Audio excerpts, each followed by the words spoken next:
CASAT Podcast Network.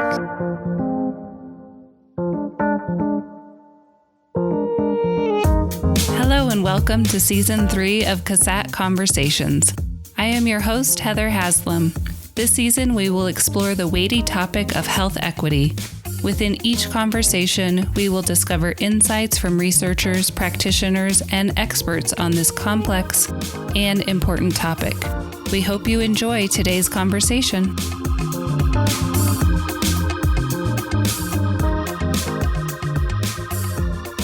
On today's episode, we have Lorena Drago. Lorena is a registered dietitian, nutritionist, and certified diabetes care and education specialist. She specializes in multicultural aspects of diabetes self-management education, and she is an expert in developing culturally and ethnically oriented nutrition and diabetes education materials. Welcome, Lorena. We're so happy to have you here today. Thank you, Heather. So as we get started, I'd love for you to share more about your story and how you got into this important work of health equity. Well, it started when I came here to the United States from Colombia. And I wanted to study health. I wanted to study medicine. That's really how it started. And I was watching TV, and there was a commercial about orange juice. And I was bilingual. I had gone to school in Colombia, and I went to an American school all my life. From the time that I started school, kindergarten, all throughout to the 12th grade, I went to an American school with American teachers. So I was fully bilingual. And when I was watching TV in Spanish, the commercial was about orange juice, and it said jugo de China, China. And I see the oranges, but I never heard the word naranja, which in Spanish is the word for orange. It was always China, China. So I was thinking, there's never the word naranja. There was nothing printed with the word naranja.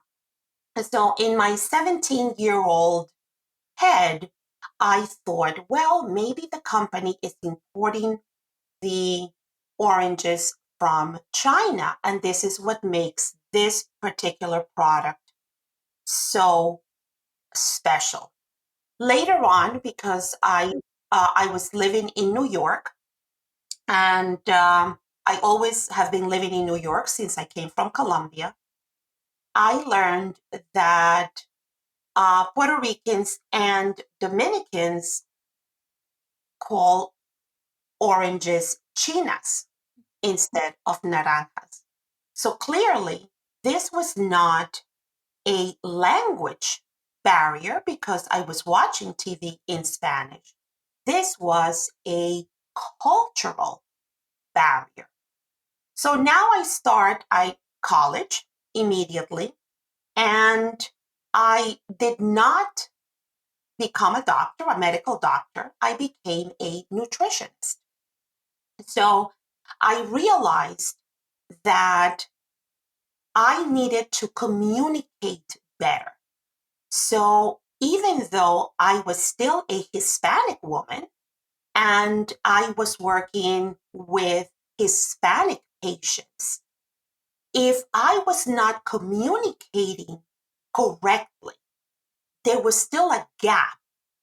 Then that meant that I was not going to be able to provide equal care if we were not communicating correctly. So in order to have health equity, that means that we have to remove all obstacles to health. So that means that communication is vital. And if we treat in my case, as a Hispanic health provider, and knowing that Hispanics are the largest majority minority group, if we assume that everyone who's Hispanic is the same, that we are a monolith, then that means that there is going to be gaps in the way that we provide treatment. So that was, I guess, many years ago. This happened when I was 17. I had just arrived in this country.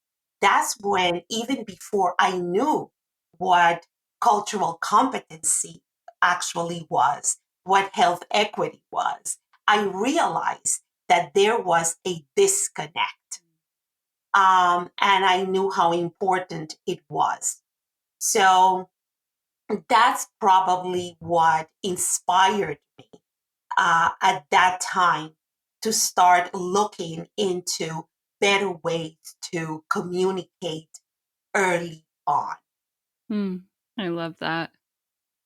What is it about nutrition that interested you? Like, you wanted to go in the healthcare field and you became a registered dietitian. How did you get to this place of nutrition education? Well, I love to eat. I love food, and I was always fascinated with what food uh, food as nourishment and food as medicine, and how food was something that connect us.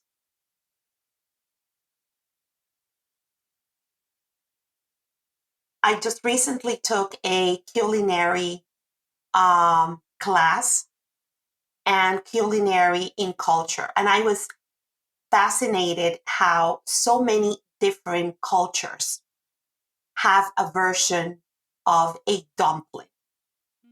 And it did not matter what culture I was taking that culinary class, there was a version of a dumpling.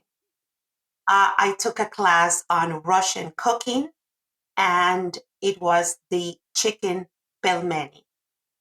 And my husband is Polish, and there is the pierogi.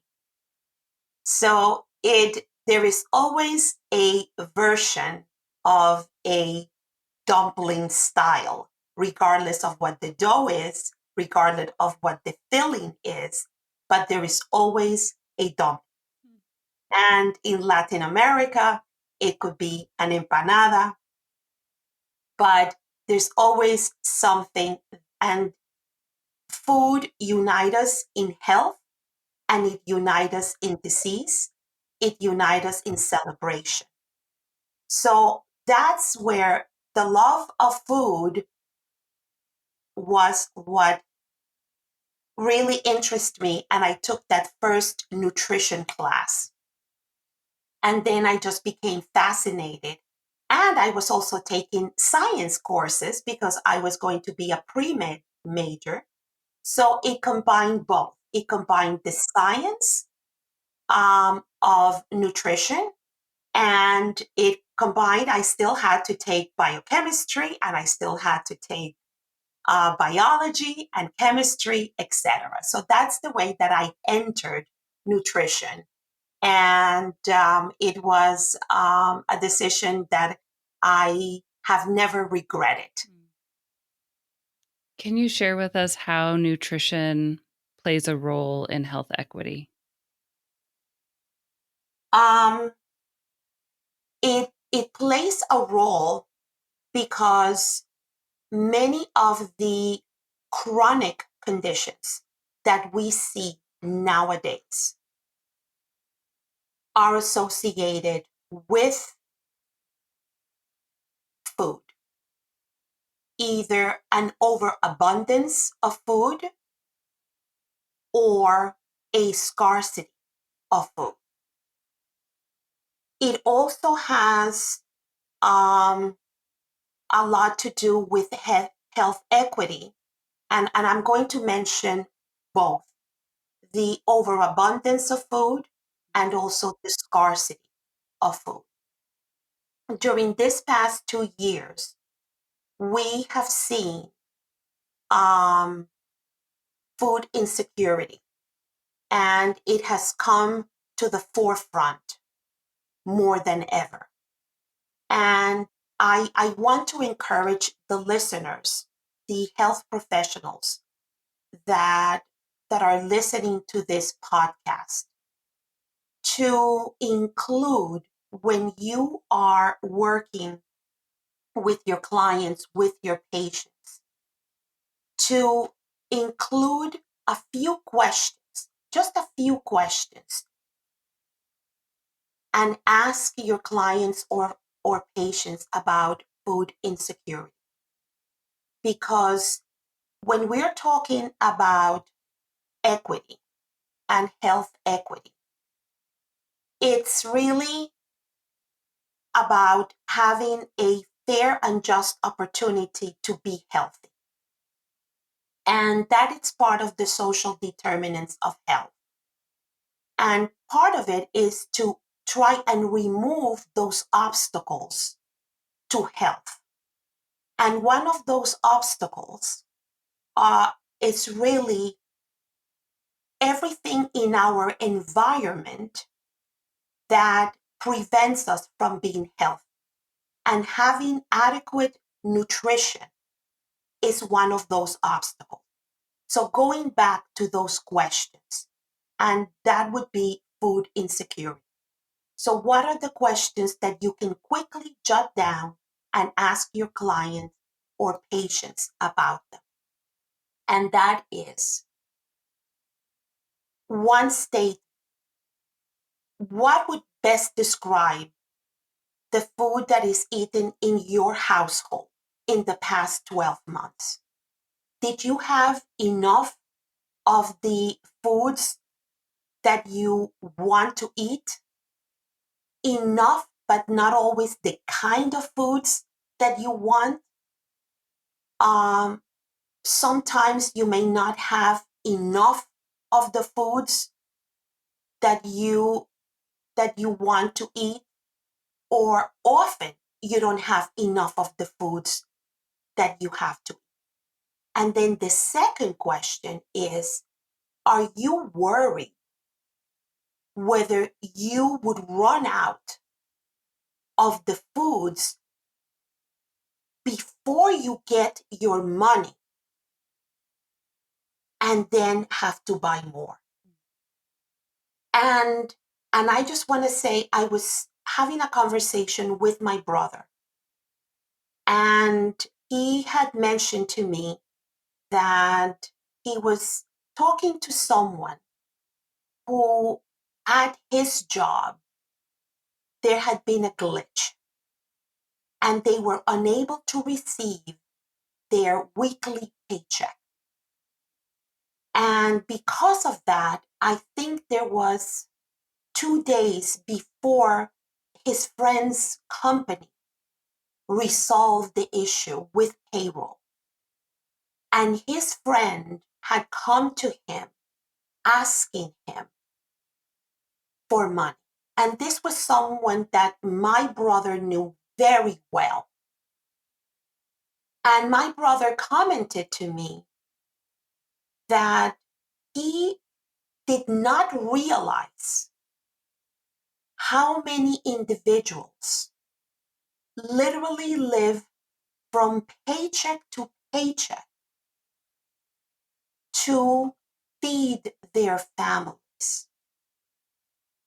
And this is something that we hear, but until it happens to someone who is close, in this case, my brother's friend, who's very close to him, and he was not aware because he never confided in him before, until the moment that he was in such need that he came to him and asked him. and he felt so embarrassed to ask him. So it was a very humbling moment for my brother to realize that we usually think of this, that this is happening, but it's far removed. And many times when we don't realize that it might not be far removed because we don't think about it, because it's not happening to us. Because many of us are very lucky that it is not occurring, but it may be occurring much closer than what we think about. So that's why I had wrote it down because I wanted to share it today, that this is important to recognize. And my brother's story recently was a wake-up call to know that food insecurity is real, and this has happened because many individuals have lost their jobs, and they have had to deplete their savings, and this is an occurrence. So now I just want to also discuss the overabundance, that sometimes there may be an overabundance of food, but it may not be the most nutritious or nutrient dense. And I just want to probably underscore nutrient dense foods that people may be accustomed to. And Heather, I just wanted to say that many times for some Hispanic individuals, especially those that may have had in their countries, they may have grown their own foods, and they may have had access to their own foods, and now they have migrated to the United States. That may not be possible to grow their own foods. So they don't have access to the foods that they did. And if they don't have access to it, they may have access to other foods, but they might not be as nutrient dense. So if that is the case, they may have other foods, but they may be abundant, not as nutrient dense, and that also may cause other nutrition problems. So trying to encourage gardens in which people can plant and grow their own foods and share, that will also increase the nutrient density of the foods and also access to better and higher quality foods. I'm really struck, Lorena, your example of someone who has lived on a farm and has grown their foods and then migrates to the United States may no longer have access to these nutrient dense foods, the foods that they've grown, whole foods.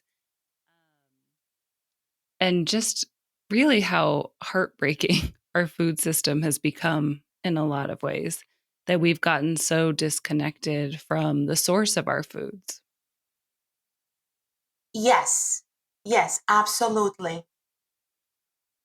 Because it could be transportation, sometimes transportation issues. It could be lack of time. If you are working long hours, that might be a reason why you are now unable to grow the food.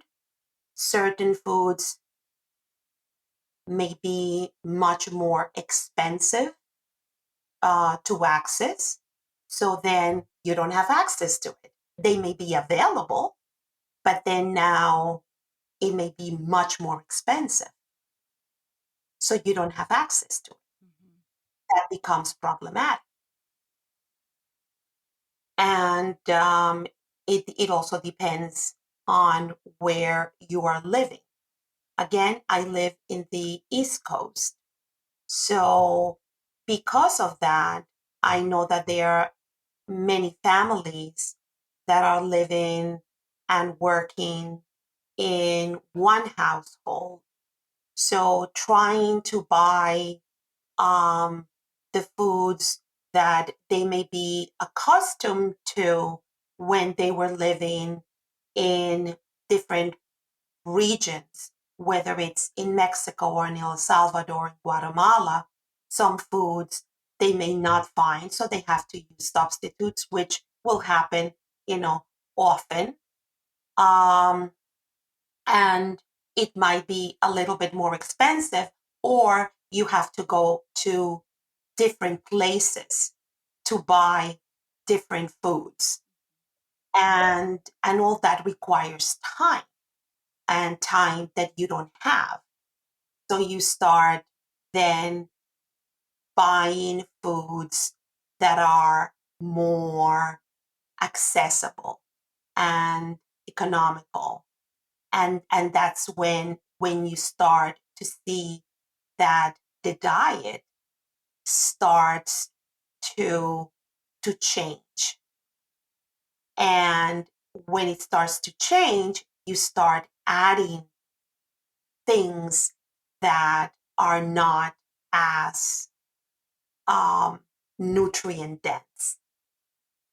And that's when things start to deteriorate, in the sense that it's not as helpful. Within your experience, I know that you've identified ways that culture can sometimes be miscommunicated. Can you share with us some of the important insights from your experiences? Yes. So, um, again, from within the Hispanic Latino culture, it's always important to ask. So this is the ask. I will underscore that. For example, when I first graduated with my nutrition degree, I started to work in a hospital in Manhattan. And again, the largest Hispanic subgroup in New York City is Puerto Rican and Dominican. So I went to the kitchen, and the cook was preparing this meat, this nice meat. It was all brown and just came out of the oven. It smelled delicious. And I turned to him and I said, what is this cut of meat? And he looked at me and he said, that's your national food. And I looked at him and I said, really, what is this cut of meat? And then he looked at me again and he says, that's your national food. So again, we went back and forth, and he thought that I was joking. I was not joking. And I said, can you please tell me the name of this cut of meat? So he said, you mean to tell me you don't know what this cut of meat is? It's your national food. So it was pork shoulder. I didn't know. In Spanish, it's called pernil, Pernil, for those of you that want to know what it's called. And that is a beloved Puerto Rican cut of meat, pernil, pork shoulder, and he thought that I would recognize it because he thought that I was Puerto Rican. I mean, what else would this Spanish-speaking Latina be but Puerto Rican?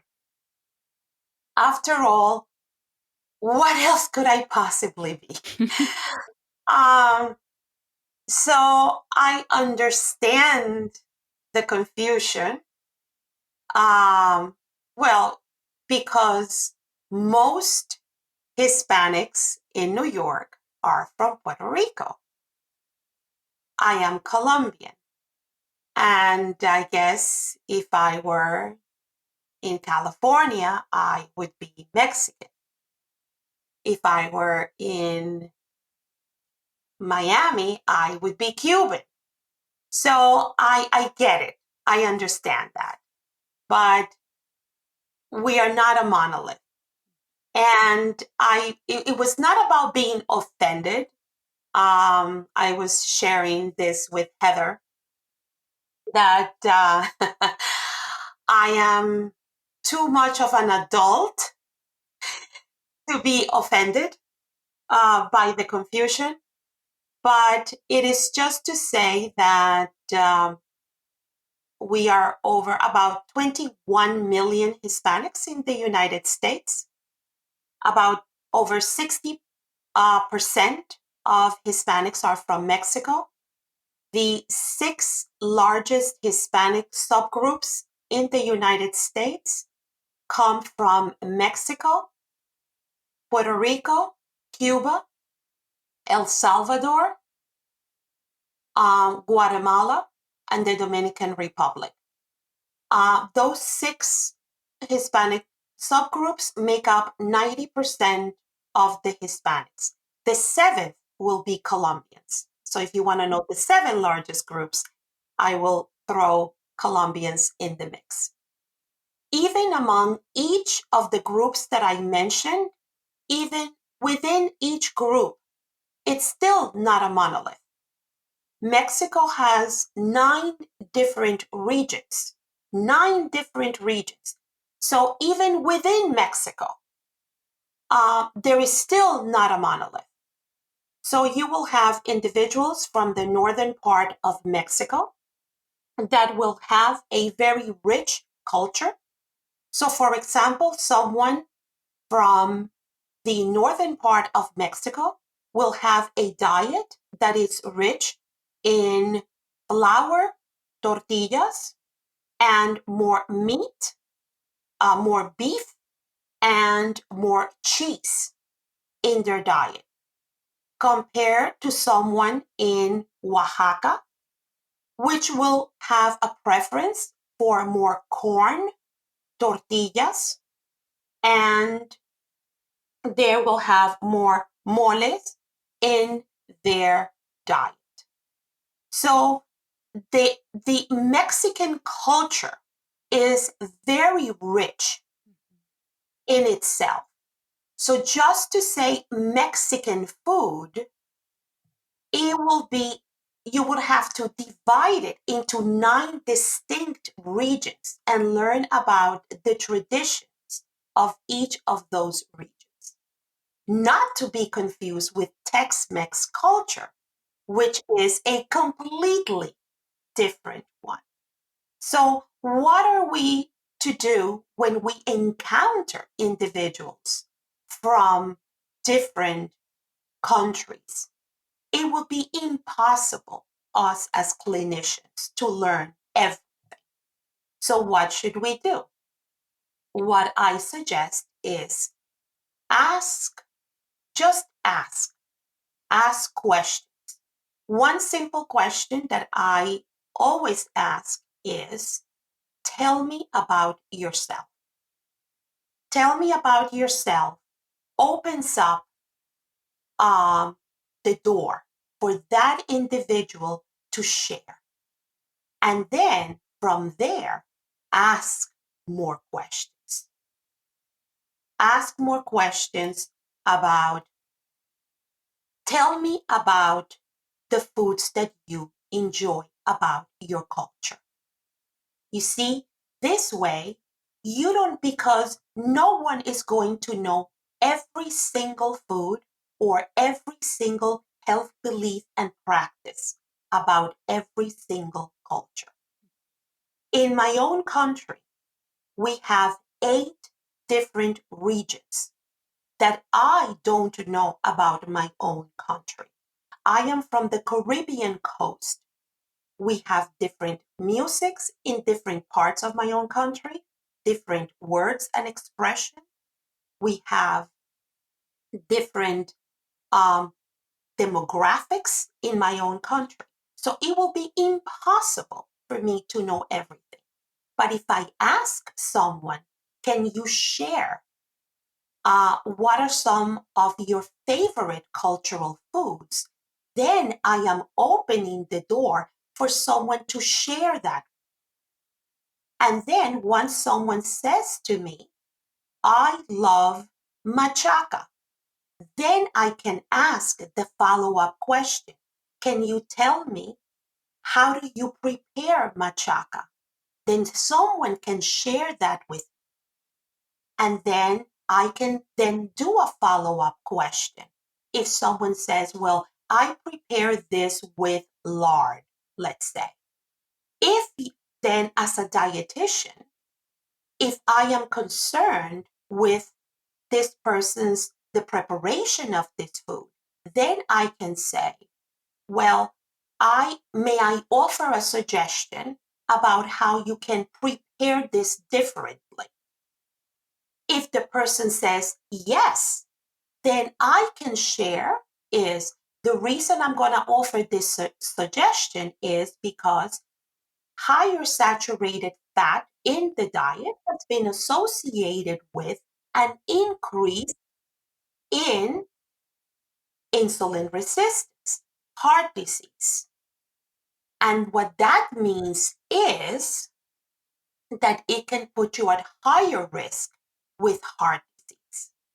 But if you substitute this with this type of oils, it can reduce your risk. Now the person understands why I am making this suggestion. Now it becomes a decision for that person. Because many times when we just say, don't eat this, do that, it becomes my cultural foods are bad. And we are healthifying the foods, or what becomes worse is when we are taking away someone's foods and we don't explain, then what happens is they replace it on their own with something else. But if we explain the reason why we are making this suggestion, we are still saying, this is your food, continue enjoying your food, but I'm explaining why making this change in your food with these other oils will make so much more sense to you because it's going to improve the risk. Then that makes sense why this change has to be made. And now, then most likely you're going to make this change. Because what usually happens is this. What usually happens is someone is told, don't eat tortillas. Or in the case of my East Coast example, people are told, because they are Caribbean Hispanics, don't eat rice, which is the equivalent of the tortillas in the Mexican counterpart. So what happened was, in my case, a patient of mine was told, stop eating rice. The patient stopped eating rice, comes back to me and says, I stopped eating rice. Very happy, very proud. Stopped eating rice. So then now the patient says to me, I'm only eating plantains now, and I'm eating green plantains. And I just had to laugh And I said to the patient, do you know that plantains have carbohydrates just like your rice? And the patient said, but I'm eating the green ones, not the yellow plantains.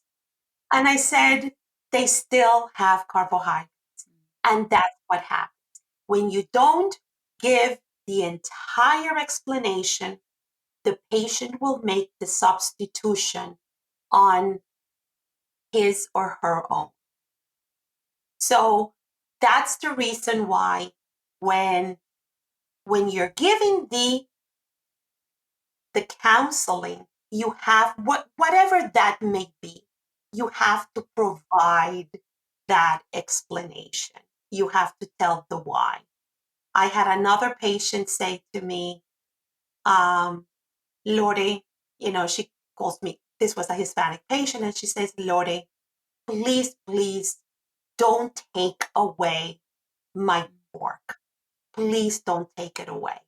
Because the assumption is the dietitian takes away my things, takes away my foods. What you've highlighted for us is the importance of the integration of cultural competency with health education and honoring people's culture really by asking questions and learning about the individual that you're treating, and then weaving in the health education as part of it rather than just coming straight at them with some health education, which is sometimes how it's done. Yes, and many times, Heather, it is done because I have lived it.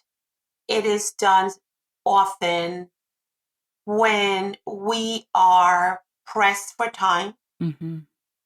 Sometimes when we don't know, and many times when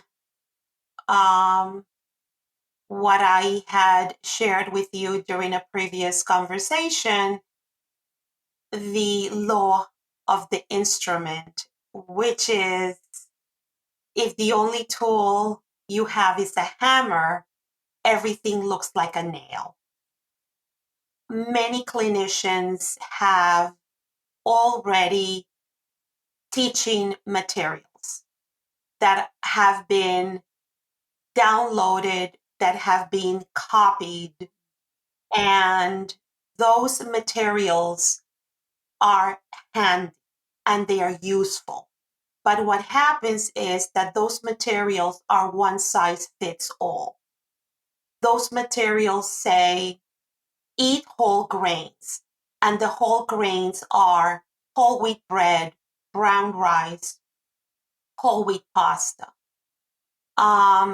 Those do not account for different cultural groups. And then what happens is that individuals that have a higher prevalence of diabetes are individuals that are Hispanic, Asian, African Americans, American Indians. So the foods are not represented in those handouts. So what happens is, going back to health equity, when there are community fairs, when there are group education classes, these handouts are provided to them, right? And what happens is, even when they're translated into other languages, what do they find? They find the whole wheat bread, and they have their brown rice and the whole wheat pasta. And then what happens is that the person from Vietnam, the person from India, the person from Colombia looks, where's my arepa? Where is my tamal? Where is my chapati? those things are not represented there. Mm-hmm. And then that's the gap. You see, that's where the gap is. Mm-hmm. And sometimes I have heard, but I think that there's more awareness now, is when someone doesn't know, they may just say, well, don't eat tortillas, just have whole wheat bread or sourdough or pumpernickel. And someone might have never tasted pumpernickel bread. And I just cannot even fathom someone saying to someone, don't eat tortilla, eat pumpernickel bread. I can't fathom that. But I have heard from other dietitians that this has happened. Mm-hmm. And that is just something that, we need to study a little bit more. If I have a patient who comes from Burma, the onus is on me to learn a little bit more about the culture, or to ask the questions from the patient. And again, I will share what would be some of the questions that I would ask. I would ask the patients, do you eat any foods to stay healthy? Do you eat any foods when you're ill? And by just asking those two questions, I can get so much out of the patient. I remember one time I asked a patient, because I have that in my own questionnaire. Do you eat any foods now that you're ill? Or are there any foods that you don't eat anymore? Now that you have diabetes? And the answer was yes, I don't eat lemons, limes, and oranges and tangerines. And I was very curious because I've never heard lemons and limes. And she came with her husband and she said, I don't give my husband lemons and limes. And I asked why. And she said, because he has gout. And I kept thinking, what is the relationship? Gout? And then she said, because his uric acid is high. And that's when it clicked that she thought uric acid. So lemons and limes and oranges and tangerines, all that is acidic. Mm-hmm. So she thought uric acid is high, therefore these are acidic fruits and it will increase the uric acid. So that's how she interpreted uric acid with acidic fruits. Had I not had that question in my questionnaire, I would have not missed it. So that was an opportunity for me to be able to explain to her what was uric acid and what was the relationship Mm-hmm. with. So that's the reason why it's so important to ask questions about health beliefs. Why do they think? The other part that I also like to ask is, what do you think is the cause of your diabetes? And that could be asked about any kind of condition, because that's part of, why do they think they have diabetes? Is it something that is going to go away? The same thing it could be with hypertension or any other condition. Because that also can address medication and whether they are going to take their medication. Mm-hmm. What do they think about their medication? Many times individuals may not want to take their medication because they may think that their medication may cause more harm than good. So asking questions is vital. And sometimes even prefacing the questions that you're going to ask is important.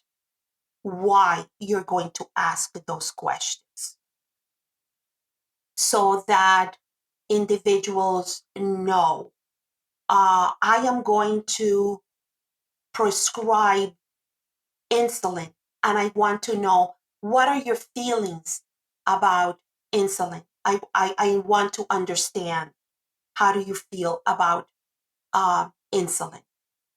And let the individuals share, what are their concerns? What concerns do you have about insulin?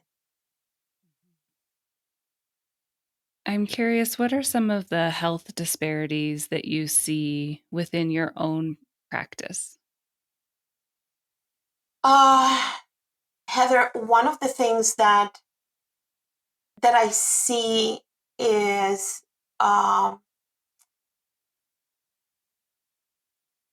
that individuals that are uninsured or underinsured may not have access to certain medication or technology, certain use of technology,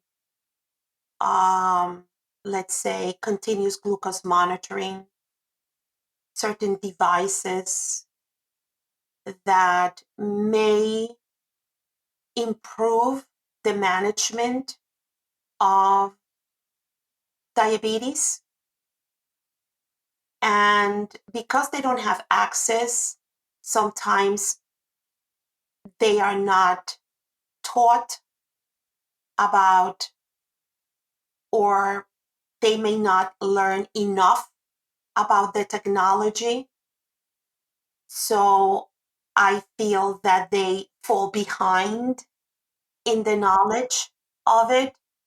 So perhaps even when they do have insurance later on, maybe they are employed, they become employed and have better insurance, they don't have the knowledge. So they are not able to advocate for themselves, because now they don't have the knowledge to say, oh, I know that there is this new technology that can help me monitor my blood glucose much better. And by doing so, I am going to be able to manage my condition. And by doing so, it may help me to decrease the risks associated with diabetes and improve my health. Mm-hmm. So it's almost as if you're going to be left behind in technology. And by staying behind, it reduces your chances of optimal health. Mm-hmm. So that saddens me, Yeah. when I see that. Yeah, it really isn't a level playing field. Exactly. Yes, because um, that's just something that I saw is, well, we are not going to teach this, because why are we going to teach about it when we are not going to be able to prescribe it? Mm-hmm. So we can't prescribe it, we can't teach it. Yep. So there's access issue, education, no ability to advocate for something that you don't need. Right, right. So then, so it compounds the problem. Mm-hmm. Right. Compounds the problem. Yeah. In the management of the condition, as well as really prevention of the condition. Well, as we wrap up here, is there anything else that you feel is important for our listeners to know about? Yes, I want to share the importance of health literacy because it's very near and dear to my heart. So, health literacy is, if I want to use the Health Resources and Services Administration's definition, is the degree to which individuals have the capacity to obtain, process, and understand basic health information that it's needed to make appropriate health decisions. But my definition is when you take health information and you put it into action to make the decisions that you know. Over 90 million people have low or restricted health literacy.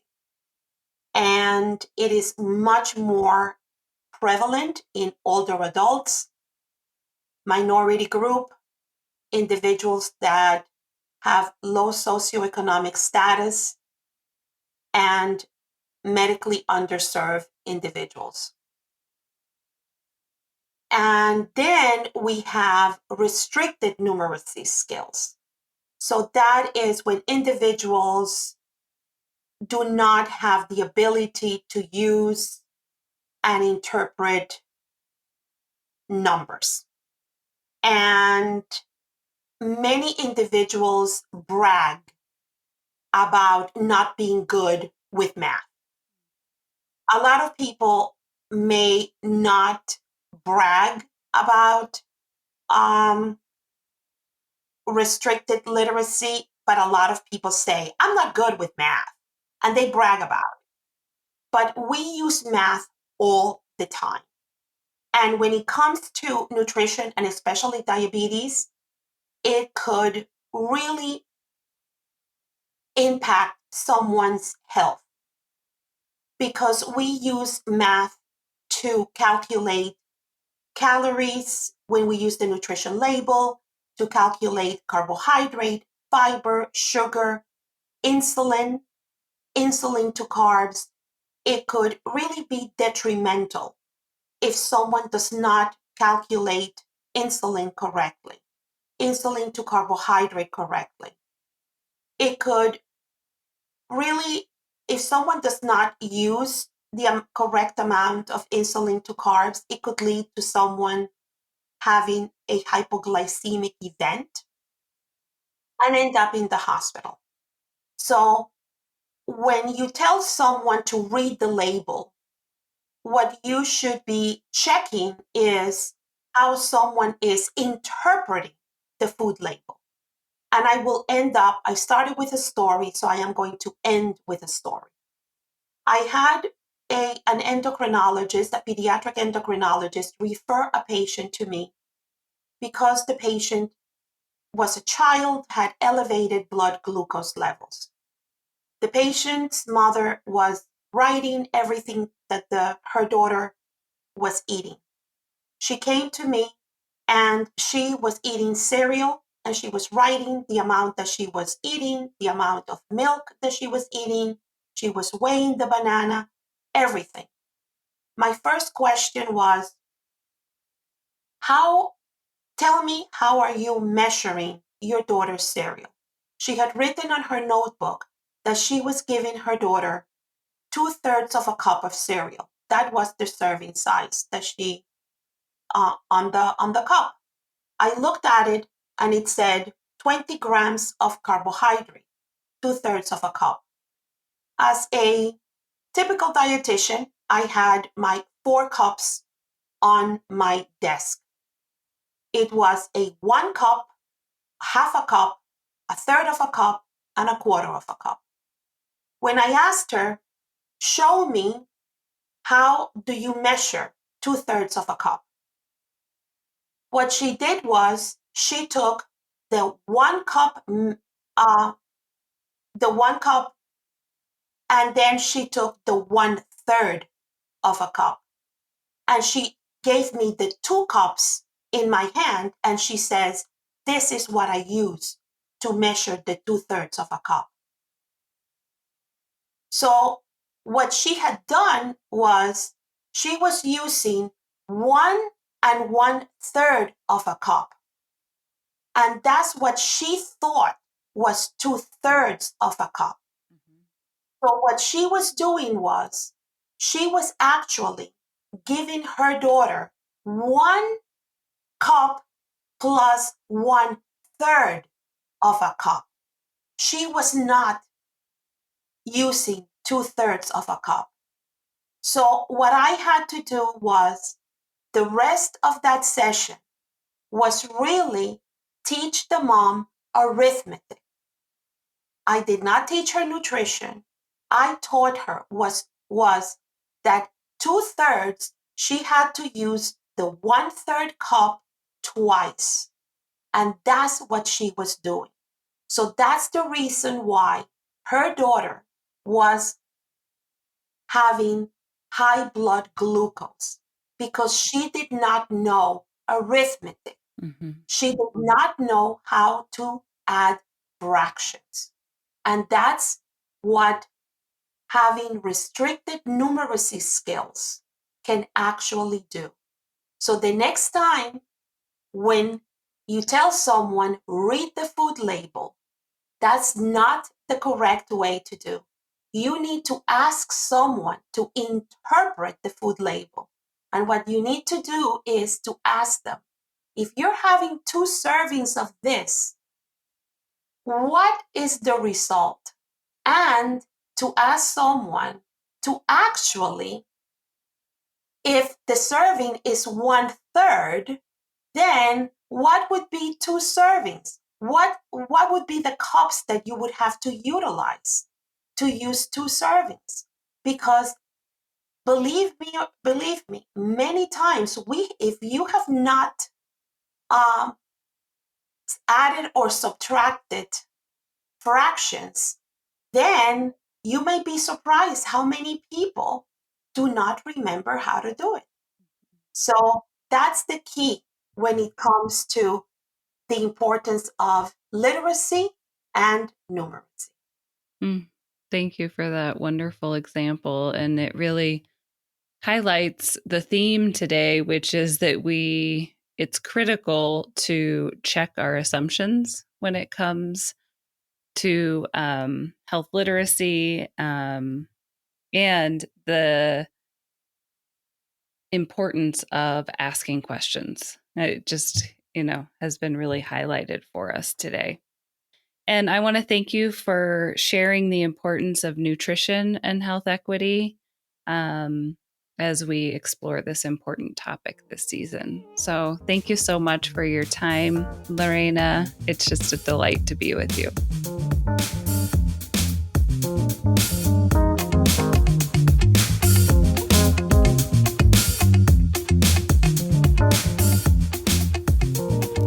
Thank you for listening to CASAT Conversations, your resource for exploring behavioral health topics. We hope you found today's conversation timely and meaningful.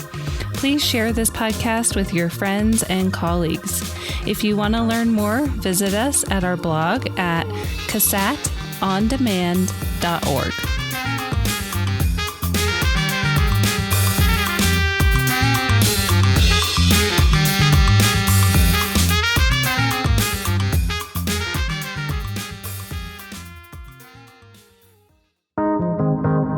CASAT Podcast Network.